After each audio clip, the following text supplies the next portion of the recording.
How can an engine like you struggle with a few measly trucks? Aled Greedy's apples. Don't you forget my grace and expertise. One of the engines in Edward's shed was called Aled Greedy. He was painted bright red, with a loud mouth to match. He never seemed to take much notice of Edward, but everyone took notice of Aled Greedy. They had to, or he simply wouldn't stop boasting about himself. Look at you all, painted in drab greens and mournful blues. Lucky I'm here to bring some vibrance to this shed. Edward chuckled quietly.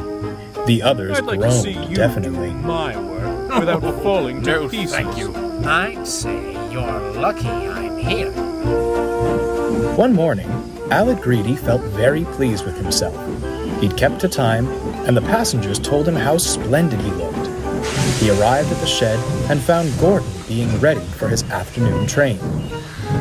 Off to fail spectacularly with another goods train, are you? Aled guffawed. Dear me, Gordon, how can an engine like you struggle with a few measly trucks? I hope little Edward is at the ready, otherwise you will be in trouble. Edward gave a pitying look.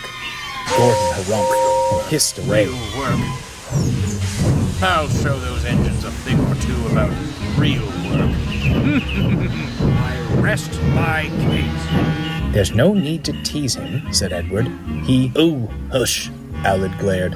You come out of the shed for a few days and suddenly think you can tell me what to do? I'm the lifeblood of the branch line passenger trains, and don't you forget it. With my grace and expertise, I'll have the express... Oh, is that why the coaches needed their coupling hooks mended when I went to fetch them? Because of your, grace and expertise? Aled Greedy scowled, hid himself in a cloud of steam, and pretended to be asleep.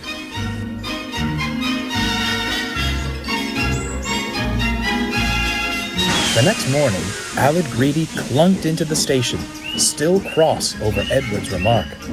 Be gentle, cried the coaches. Come quietly, come quietly. He snorted as the guard's whistle blew.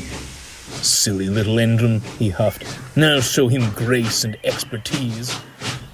Aled Greedy would show Edward something, just not what he'd hoped for. Along the branch line was a church with an orchard. The apple trees were well looked after to ensure their branches didn't obstruct the line. That morning, some of the church boys climbed a tree close to the railway. They thought they'd steal some apples while the vicar was preparing his Sunday sermon. Careful, John, said one. That branch doesn't look very sturdy. It's sturdy enough. Just you be ready to catch the apples. Soon, Aled Greedy came snorting along. He was still thinking what he'd say to Edward when they next met. Come along, he puffed. The boys saw him approaching. Startled, they scrambled frantically down the tree. The branch John stood on couldn't bear the weight any longer. As he jumped, it snapped, still clinging to the trunk, but dangling over the railway line. Come along, snarled Aled. Come along! Hearing the thud, the driver stopped the train. When he and the fireman came around front, they laughed until they cried. That's one way for us to get some peace and quiet, eh? Cackled the fireman. Apples were stuck in Aled Greedy's teeth. They and the branch muffled his cries of indignation. Serves him right. All that boasting gave me a terrible headache, smirked the driver. All day, Aled Greedy traveled up and down the line, the apples and the branch staying firmly in place. The passengers didn't think him splendid now. They erupted with laughter as he passed. Aled's face turned as red as his paint. Unlike the passengers, the vicar wasn't laughing when Aled next passed the orchard.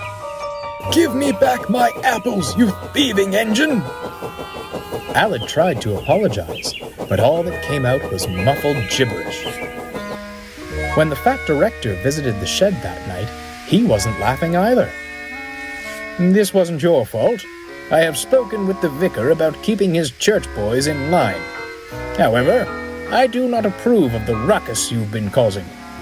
You will stay as you are. Perhaps a night of quiet reflection will set you straight." He spun on his heel and strode away. The other engines snickered. "I say, little Edward," winked Gordon, "how does the old saying go? An apple a day keeps the director away." "It seems several bushels couldn't keep him from Aled," chuckled Edward. Aled Greedy had certainly gained expertise about apples, but felt far from graceful.